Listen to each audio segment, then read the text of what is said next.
3 em 1. 3 olhares sobre política, cultura, economia e comportamento. Um programa de notícias e discussão. 3 em 1.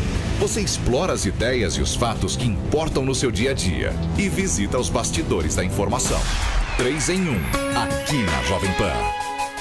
5h30. O 3 em 1 está no ar pela rede Jovem Pan. Muito boa tarde a você. Vamos juntos. Boa tarde, Vera Magalhães. Boa tarde, Carlos Aros. Boa tarde a todos que nos assistem e nos escutam aqui pela Jovem Pan. Boa tarde, Marcelo Madureira. Não? Não. Boa tarde, então, Carlos Andreasa. Vamos com tudo, pessoal. Salve, salve. Vamos tentar o Madureira ou ainda não? Boa tarde, Madureira. Boa tarde. Agora sim. Boa tarde, Carlos Aros. Boa tarde, Carlos Andreasa. Boa tarde a todos. Vamos lá, então. Vamos com os nossos temas de hoje. Após ser citado em delação de executivo da Odebrecht, o assessor de Michel Temer, José Yunes, pede demissão em caráter irrevogável, hein? Como se alguém fosse querer revogar, mas pois tudo é. bem. Após a aprovação da PEC do teto pelo Senado, o governo enfrentando manifestações em várias cidades. Durante votação no pacote do teto constitucional, o Renan Calheiros fez uma piada, mas talvez ele não possa abrir um show de stand-up. E a morte de um dos símbolos da defesa dos direitos humanos, o amigo do povo, Dom Paulo Evaristo Arnes. Esses são os assuntos que vão ser discutidos aqui no 3 em 1, que está no ar pela Jovem Pan em AM e FM, pela rede Jovem Pan News em todo o Brasil, e você também nos acompanha pelo aplicativo da Jovem Pan para smartphones e também tablets, e lá pelo nosso site jp.com.br, com imagens pelo Facebook e pelo YouTube da Jovem Pan. Vamos aos costumes, Vera Magalhães? Vamos. Então vamos começar com a demissão do Yunes. Mais um homem de confiança do presidente Michel Temer que deixa o governo. Segue aquela lógica de vai deixando as pessoas pelo caminho para tentar se blindar, Vera? Não, na verdade eu não entendi nem o que o Jorge Yunes foi fazer lá no governo, porque ele é um amigo de 50 anos do Temer, riquíssimo, milionário, para ganhar um salário de 14 mil reais e ser um assessor pessoal do Temer. Eu nunca soube algo que ele tenha feito de prático ali no governo, então essa perda não vai ser uma perda, não vai fazer falta nenhuma. Pode fazer falta ali só no... E aí, Zé, você lembra como era legal naquela época? Esse tipo de reminiscência que eles deviam trocar. E realmente foi citado na delação, é o primeiro que cai entre os citados. Chegou a ter muito boato hoje de que o Moreira Franco também ia pedir demissão, de que o Eliseu Padilha ia ser demitido. Então, o dia foi ainda de reflexos do vazamento da primeira das delações da Odebrecht. Yunes não vai fazer falta nenhuma ao governo, a verdade é essa. Alguma pista do que ele está fazendo por lá, Madureira?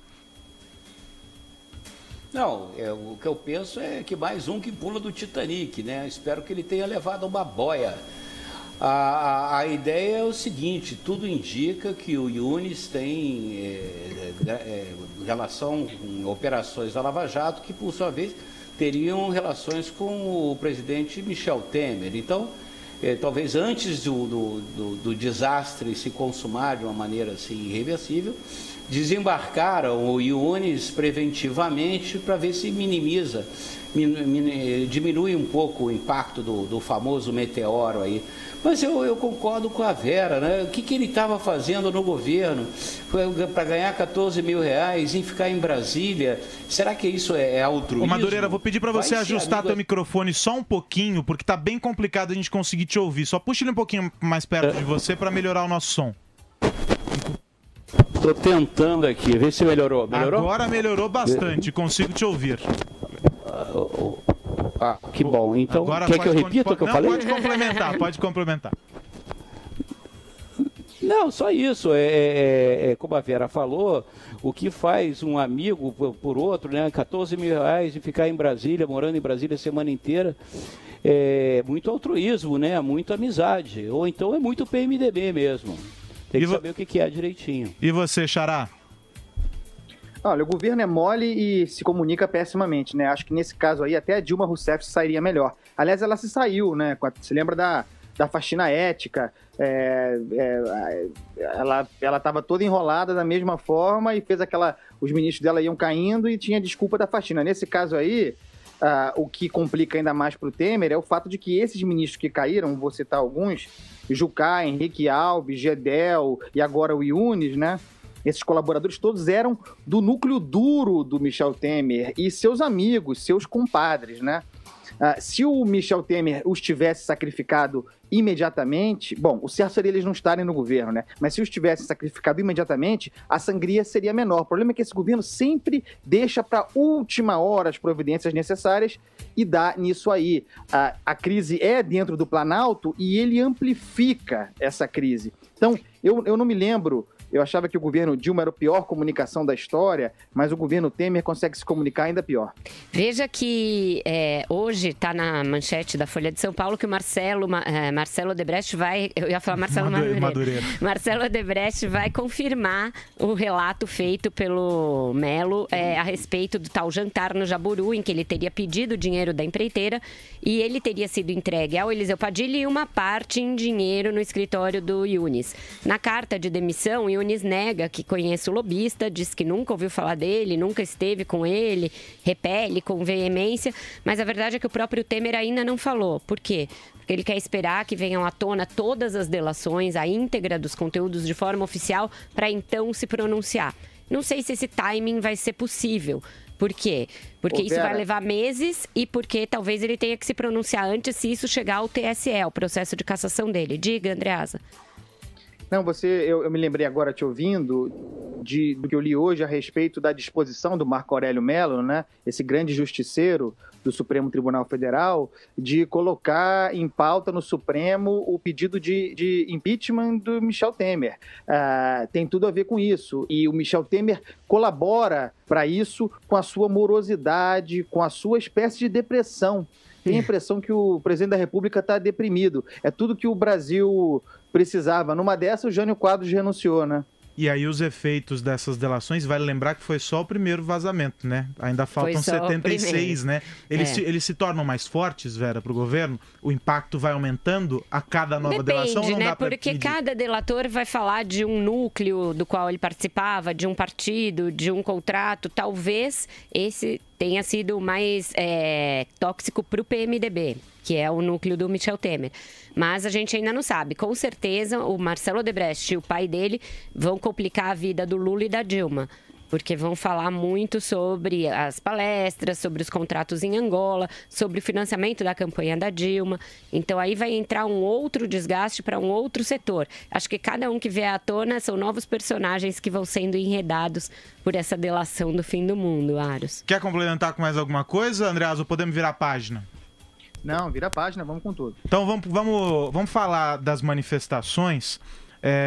Elas tinham duas agendas ali, né? Pelo menos mais evidentes. Contra a PEC do teto, embora eu acho que é uma manifestação um pouco tardia, né? Depois da aprovação. E contra o presidente Michel Temer. Só que os atos terminaram com vandalismo. Em São Paulo, até o prédio da Fiesp pagou o pato, Vera. Essa foi boa. Um absurdo que se viu aqui. Parecia cena realmente de país convulsionado ali por terrorismo ou por guerra. Em Brasília também queimaram ônibus. Isso não é manifestação, isso é vandalismo puro. Já prenderam o Guilherme Boulos, Vera? Ainda não. Ele defendeu, né? Ele disse que é isso mesmo, que não foi nada demais o que aconteceu. O MTST foi um dos movimentos que participaram ali daqueles atos de ontem, outros ligados ao PT, ligados à CUT, ligados ao MST. Ele continua colunista da Folha, Vera? Continua. Brincadeira, hein? Diga aí. Não, é o seguinte, a gente tem que parar... Dá licença, Madureira, dá uma parte aí. A gente tem que parar de chamar um troço desse de manifestação. Isso não é manifestação coisa nenhuma. É um ato terrorista. Da mesma forma como não há ocupação de escola, há invasão de escola. Temos que parar com esses eufemismos que servem a esses movimentos. Isso tem coordenação, isso tem origem, é o Lula dizendo que ia incendiar o Brasil, então tem responsabilidade. Esse senhor que lidera as pesquisas aí, segundo o Datafolha, né, sempre questionável, mas lidera as pesquisas, é o incentivador da barbárie, certo? E outra coisa, o tal do Guilherme Boulos. Que tipo de pluralidade é essa que ele representa para ser colunista de jornal? Qual é a oposição do Guilherme Boulos na Folha de São Paulo? Quem é o outro lado dele? Não existe. É o Daqui Kim a pouco... Como é que Kataguiri. é? Não. Supostamente. Não é mesmo, né? Mas não é. Pois é, mas não é mesmo, né? Você não tem um exemplo de violência da parte do Kim. Somente exemplos de manifestação de inteligência. Então é o seguinte, daqui a pouco o Marcola vai querer ser colunista do jornal, o Fernandinho Beiramar. Diga, Madureira. Vai lá, Madureira. Não, é o seguinte, a melhor coisa que ele faz é escrever na Folha.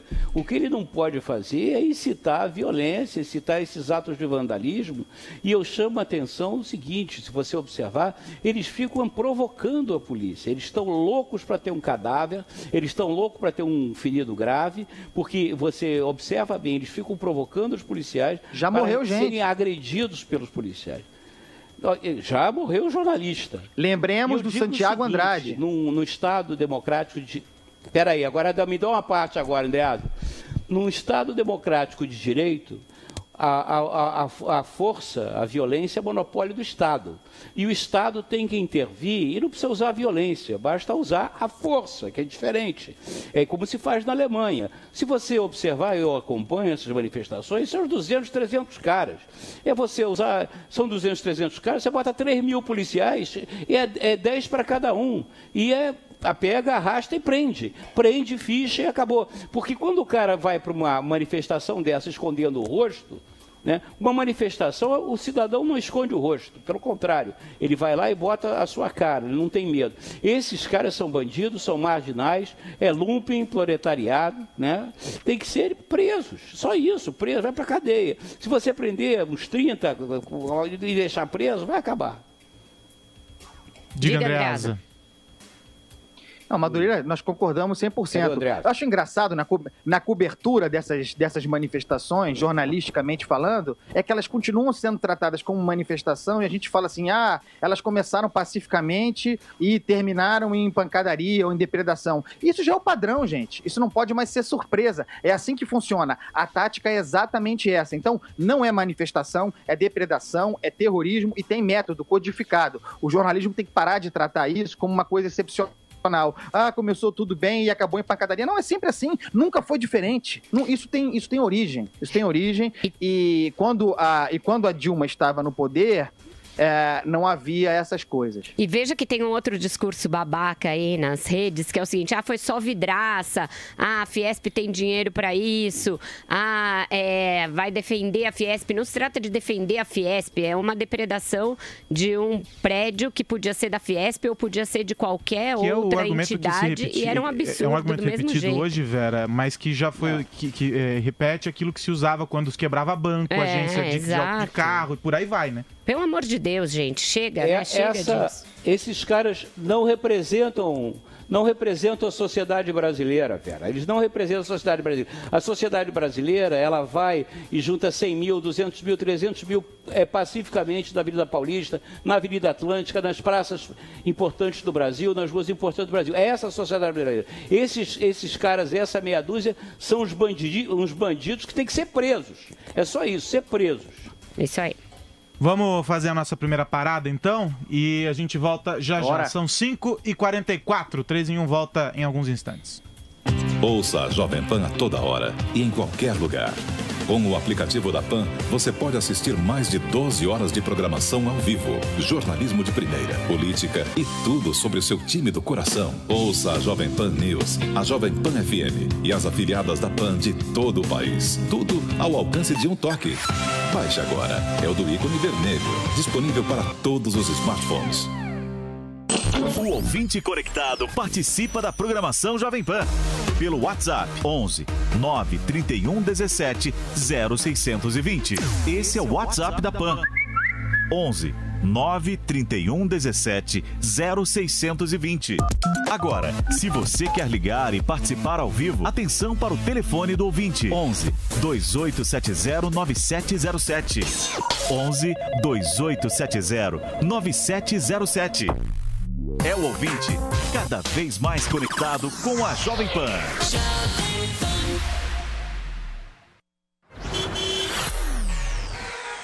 Agora, as informações da Central Jovem Pan de Trânsito. Qual a situação agora, Vitor Brown? Boa tarde. Boa tarde, Aros. Boa tarde a todos. São 111 quilômetros de lentidão agora na cidade de São Paulo. Índice registrado pela CET, pior corredor a marginal do Tietê. Na direção da Ayrton Senna, tem problemas desde a passagem pela Ponte dos Remédios, vai assim até ao acesso à rodovia Presidente Dutra. Na direção da Castelo Branco, problemas na aproximação com a ponte da Freguesia do Ó. Na Marginal do Pinheiros, problemas na direção da Castelo Branco, desde a Rua Quintana até a ponte Eusébio Matoso. Na direção de Interlagos, mas na pista local, problemas da ponte Engenheiro Ari Torres até a ponte Laguna. Tem um registro de um acidente também na Avenida Escola Politécnica, lentidão para quem vai para Raposo Tavares. 3 em 1. 3 olhares sobre política, cultura, economia e comportamento. Um programa de notícias e discussão. 3 em 1. Você explora as ideias e os fatos que importam no seu dia a dia e visita os bastidores da informação. 3 em 1, aqui na Jovem Pan. 5h46, 3 em 1 de volta. Ô Vera, quer dizer que Renan Calheiros agora investe em sessões mais bem-humoradas no Senado? Ele partiu para o escárnio de uma vez por todas, né? Na votação ontem do pacote de medidas que é para limitar os salários, os super salários no funcionalismo público, ele se referiu ao presidente da AJUF, que é a Associação dos Juízes Federais, e estava no fim do plenário, e reclamou dele, e depois em entrevista disse: é que eu não me dou muito bem com esse sobrenome, né?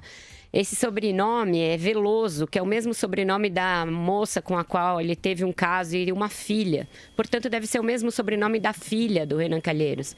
E ele não se furta a fazer piada até com isso. Uma coisa que o fez se tornar réu na semana passada, numa ação penal no Supremo Tribunal Federal. Quer dizer, um escárnio absoluto. Mesmo um projeto que é meritório como esse, que todo mundo acha, todo mundo defende, toda a sociedade é capaz de defender, que o teto seja de fato teto e não um piso intermediário, mas até isso ele consegue tornar uma esculhambação, é inacreditável. Só piora, né, Andreasa? A Vera tem razão, não existe política de Estado no Brasil, né? As decisões são tomadas casuisticamente, é tudo personalizado. É evidente que a ideia de teto para salários é urgente e necessária, e é uma coisa que deveria ter sido resolvida no século passado já. Mas quando a gente avança no Brasil nessa pauta, ela tem na origem uma chantagem, uma ameaça. Então, é o Renan Calheiros botando em pauta uma agenda importante, mas para cutucar o ministro do Supremo. Então, é essa briguinha que não é nem institucional, a gente está na fase pré-institucional. É briga de fulaninho, é briga de comadrezinha, entendeu? Para prejuízo da República. E aí, Madureira? Não, isso mostra, é nos detalhes que você conhece a pessoa. Primeiro, eu sou humorista e eu entendo de piada. A piada que ele fez é ruim, muito ruim. Mas se ele é ruim como humorista, imagina como ele é ruim como presidente do Senado. Agora, ele... Estão perdendo o Madureira, com o sinal do Madureira? Vera, e a gente pode dizer que essa... O Madureira... Diga, Andreasa.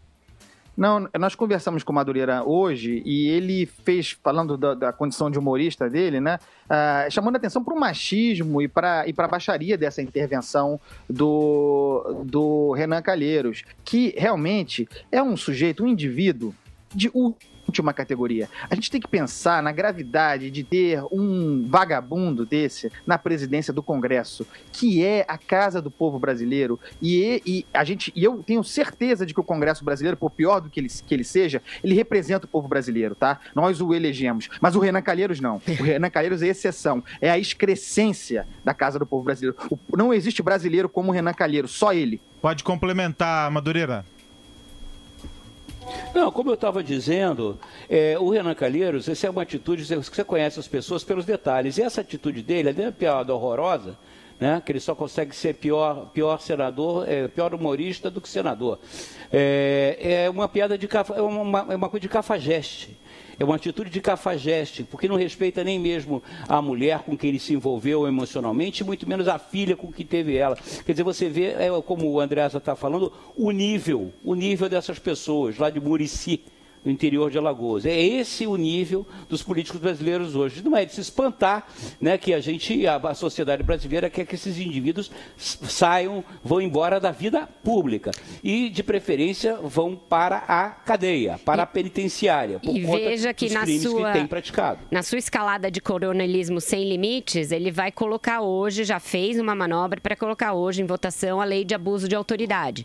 Outra proposta que, se fosse bem intencionada e se fosse feita seriamente, seria importante, mas que é mais um projeto da pauta dele de chantagem e de confronto aberto com o Ministério Público e o Judiciário, né? Ou seja, ele continua metralhando, né? O Senado brasileiro hoje é presidido por um cafajeste. Brasileiros, presta atenção, o Senado brasileiro é presidido por um cafajeste. É isso que acontece. Vamos virar a página? Vamos, que ninguém merece tanto Renan Calheiros na vida. Então vamos lá, vamos falar do Dom Paulo Evaristo Arnes, que é tido como um dos símbolos, né, da resistência durante a ditadura, a defesa dos direitos humanos. Quer começar, Madureira? Eu lamento muito a morte do Dom Evaristo Arnes, ele está com 95 anos, já velhinho, mas eu sou ateu, mas eu admiro muito o Dom Paulo Evaristo pelo trabalho dele. Tive o prazer, a oportunidade, o privilégio de ter conhecido ele, escutava ele falar. Ele era um homem brilhante e, sobretudo, um homem corajoso, um democrata, um cara que, na época da ditadura, soube estar do lado daqueles que precisavam de ajuda, de auxílio, jamais deixou de dar uma mão. Era um homem, um grande evangelizador e também um homem assim, de grande ecumenismo. Quer dizer, ele não era um católico arraigado, aquelas posições retrógradas, nada. Era um homem do seu tempo. É um brasileiro admirável. A irmã dele, Dona Zilda Arnes, também, que já falecida, e é um dos nomes que engrandece a história brasileira, engrandece a democracia brasileira, e foi uma perda, né? Que descanse em paz. Vera? Eu também não sou católica, não sou religiosa, mas admiro Dom Paulo Evaristo Arnes como um símbolo aí do combate à ditadura, do apoio às pessoas mais necessitadas, a quem sofria ali tortura nos presídios. Ele visitou presídios na época da ditadura e acolheu muitos presos políticos, muitos perseguidos pelo regime, e eu acho que esse trabalho humanitário que ele fazia é muito importante. Eu vejo muita gente fazendo restrições ao fato de ser um homem de esquerda. Sim, era um homem de esquerda, faz parte do grupo da esquerda dentro da Igreja Católica, que seguia a teologia da libertação. Isso já foi mais forte nos anos 80 e 90 e foi perdendo espaço. Ele próprio perdeu espaço no embate com o Papa João Paulo II, mas ele deixa um legado, eu acho, muito positivo de realmente apoio aos mais necessitados, que eu acho que é uma das missões do cristianismo ali. Você pode questionar se a Igreja Católica deve ter um papel político que ela teve, mas eu acho que isso também era fruto de uma outra época, fruto da época do papado, do Paulo VI ali, Concílio Vaticano II, era uma outra circunstância, que hoje em dia não se repete mais. Mas eu acho que ele foi um homem muito importante, tem um legado muito importante. Andreasa, eu não me lembro em qual site hoje, mas uma das manchetes era que morre um dos símbolos da Igreja Progressista. Falta você falar. Eu, ao contrário dos meus queridos colegas, sou católico, então, antes de tudo, Deus o tem em bom lugar, né? Mas nunca esteve entre as minhas referências de catolicismo. E acho que usou a proeminência que a igreja lhe deu para fazer muito mais política do que professar a fé. Foi, sem dúvida nenhuma, militante da teologia da libertação, que não era nem teologia, nem libertação, né? É o que eu chamo de teologia da dominação, puro instrumento para o exercício de poder e para o controle social. Mas é isso. Que Deus o tenha em bom lugar, que descanse em paz e que Deus tenha piedade de sua alma. É isso. É o que eu tenho a falar a Eu acho respeito. que numa época em que os homens públicos estão tão maculados e fazendo tanta bobagem e ninguém limpo, é uma pessoa que passou pela vida, viveu 95 anos com retidão, fez voto de pobreza, era um franciscano. Acho que isso tudo engrandece a figura dele como homem público, concorde ou não com a ideologia que ele professava. Tem muita gente que viveu até 95 anos com retidão e não merece tanta láurea assim. Então, Mas que não desempenhou um papel público tão importante quanto ele desempenhou. Goste-se ou não, concorde-se ou não com as ideias dele, ele teve um papel de muita coragem numa época em que havia uma ditadura no país, né? Diga, Madureira. Ele não era exatamente um pregador da ideologia da libertação. Não era, não. Ele era principalmente um democrata, um homem muito preocupado com as liberdades do indivíduo. Eu acho que essa era a grande questão. Eu várias vezes escutei ele falar, ele não era tipo um pregador, tipo Leonardo Boff, não, diferente. Ele era realmente um cara preocupado com a coisa progressista, mas eu nunca identifiquei nele, por exemplo, um viés esquerdista, mesmo também nessa época não vejo nada de errado e nunca vejo, eu acho uma pessoa ter opinião diferente da minha, uma coisa condenável, né? Mesmo porque eu posso estar completamente enganado. Mas enfim, e ninguém o condenou aqui, preocupado em fazer o bem. Não, mas é homem preocupado em fazer o bem. E isso é uma coisa, como se diz em íris, ein Mensch, era um ser humano. Um bom homem. E eu acho que também teve um papel importante ali, depois, na volta, na anistia, com a compilação ali do Brasil Nunca Mais, que ele ajudou a fazer também. Eu acho que ele teve um papel muito importante até os anos 90, quando saiu de cena, 98, quando a Arquidiocese de São Paulo foi dividida pelo Papa João Paulo II, que queria minar essa ala mais à esquerda da igreja, e aí ele vai saindo aos poucos de cena, se torna arcebispo emérito de São Paulo e estava muito doente, muito debilitado nos últimos anos. Quando a Dilma o visitou em 2012, já não estava com a cognição totalmente 100%, já nem falava publicamente, então foi saindo de cena aos poucos. O Cuco anuncia que a Vera deve dizer qual é a música de hoje. Diga, Madureira. Lembrar quando teve a morte do Vladimir Herzog, ele teve um papel importantíssimo, inclusive promovendo na Catedral da Sé um culto ecumênico que o Erasmo Dias, o então secretário de Segurança, mandou a polícia cercar e ele a tensão era muito grande dentro da igreja, lotada, e ele conduziu aquilo com muita calma, muita sabedoria, enfim. Temos de parar. Isso. Ficamos com o Bêbado e a Equilibrista. Vamos lá, Bêbado e Equilibrista. Porque o Cuco é implacável. O Bêbado e Equilibrista tem homenagem a Dom Paulo Evaristo Arnes, a música ali, símbolo da anistia. Até amanhã, pessoal. Tchau, gente. Até amanhã. Tchau, pessoal. Tchau, até amanhã. Feito um viaduto e um bêbado trajando